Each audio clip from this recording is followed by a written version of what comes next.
crois que j'ai rien oublié là dans la timeline. Je crois que j'ai rien oublié. OCR raté, l'INF raté avant le stage. Je sais plus. Bref.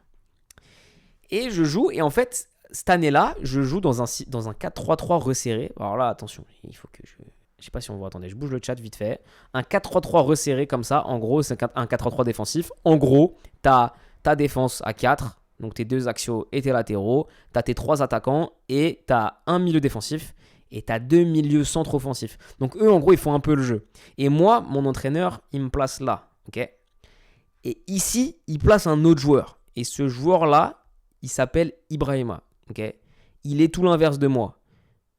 Il est juste très grand en fait. Ibrahima, il est très grand. Et Ibrahima, il était bon, mais c'était un bon joueur. C'était un bon joueur. C'était un bon joueur, là, j'ai rien d'autre à dire.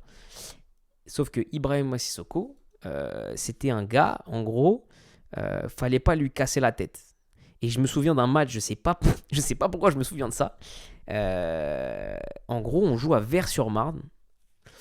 Vers-sur-Marne. Et il y avait un gars qui était problématique dans les tribunes. Je me souviens que ça joue. Ibrahima, il a le ballon. Il porte la balle. Il porte. Il fait avancer le jeu. Et il y a un mec qui crie dans les tribunes. Je sais pas si mon père il est encore dans le chat. Il pourrait attester ce truc-là. Il arrête le ballon et dit hey, toi, il prend un carton rouge. Plein match. On n'a pas compris. Il a câblé, genre. Je me souviens de ce truc-là. Encore une fois, je sais pas pourquoi. Je me souviens des fois pas de ce que j'ai mangé hier. Ces trucs-là, ils m'ont marqué. Il a arrêté le ballon, il a insulté le gars dans les tribunes. Carton rouge. Fou. Fou parce que je sais même pas si t'es censé prendre un carton rouge pour ça. Et fou parce que pourquoi tu t'arrêtes alors que t'as le ballon. Bref.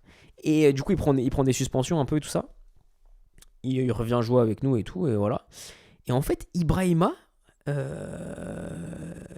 il fait la saison un peu comme nous, quoi. Il est là, voilà, bref. Et moi, je me blesse 4 mois, je crois. Je me blesse 4 mois cette année-là, je sais plus ce que je me fais. Je crois que c'est ma déchirure abdominale. Donc, déchirure abdominale, blessure de fou. En gros, sur un sprint, je sens que ça claque un peu ici, là, littéralement. Donc, c'est le abdo haut droit. Et après, en gros, vu que tu as une déchirure avec le muscle, en gros, il a mal quand tu t'en sers. Sauf qu'en gros, quand tu cours et que tu es essoufflé, ici, ton corps, il fait ça, en gros. C'est un peu... Je suis pas médecin, mais... Et en fait, en gros, à chaque fois que je respirais fort, du coup, j'avais une pointe ici, parce que du coup, ça faisait travailler l'abdo qui avait la déchirure. Donc, je joue pas pendant un moment. Et en fait, Ibrahima, à la fin de la saison, il part jouer à Torcy. Si je dis pas de bêtises. Il part jouer à Torcy, c'est tout. Et en fait, j'apprends qu'il fait 4 mois à Torcy. Et après, il signe à Brest. Je me dis, waouh, dinguerie. Il signe à Brest. De tous les gars avec qui j'ai joué au foot, je pourrais pas penser que c'est lui qui allait signer à Brest. Effectivement, il est à Bochum maintenant, on va y venir. Mais ça, je l'apprends tard en fait. Sur le moment, je sais pas qu'il a signé à Brest. Ibrahima Sissoko Brest. Il signe à Brest. Donc voilà.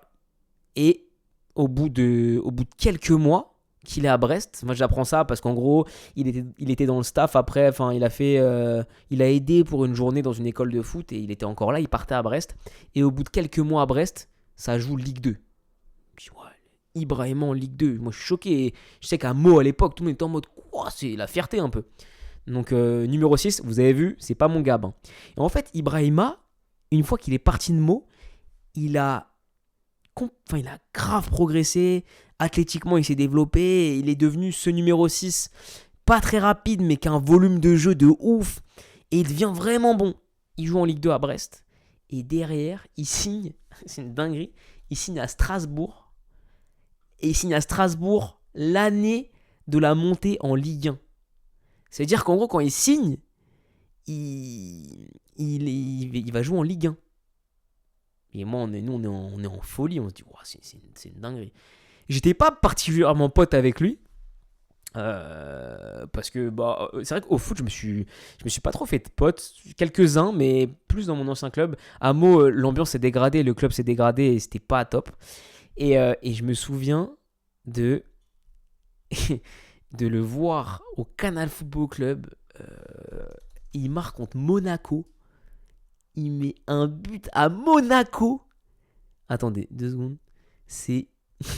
Il met un but à Monaco, les gars. Attendez. Je mets en plein écran. Je désactive le chat vite fait. Et moi, quand je vois ça, je suis en folie. En gros, lui, il est là. Numéro 18. Ok. Je crois. Hein. Voilà. Hop. Moi, j'ai l'MCFC, je vois quoi? Pas.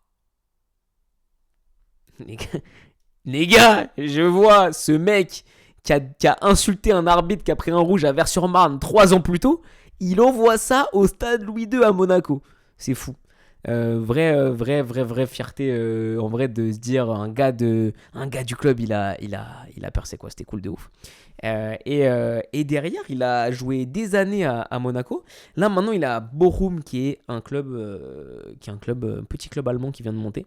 Et franchement c'est ouf parce que en fait ça vient un peu confirmer. Souvent quand on voit des personnes qui ont joué au foot avec des joueurs pros et qui disent c'était pas le meilleur de l'équipe et pourtant il a percé. Souvent, moi, j'avais ce truc de dire, en vrai, c'est un peu des rageux parce qu'ils ont un peu le seum. Honnêtement, ce mec-là, de tous les joueurs avec lesquels j'ai joué, surtout à Meaux, c'était vraiment pas le meilleur. Par contre, c'est celui qui s'est développé au bon moment et qui est devenu meilleur que les autres après. En fait, c'est ça la nuance, c'est que il a su devenir meilleur au moment où il fallait. Et par contre, une fois qu'il est à ce niveau-là, après, c'est rien à voir.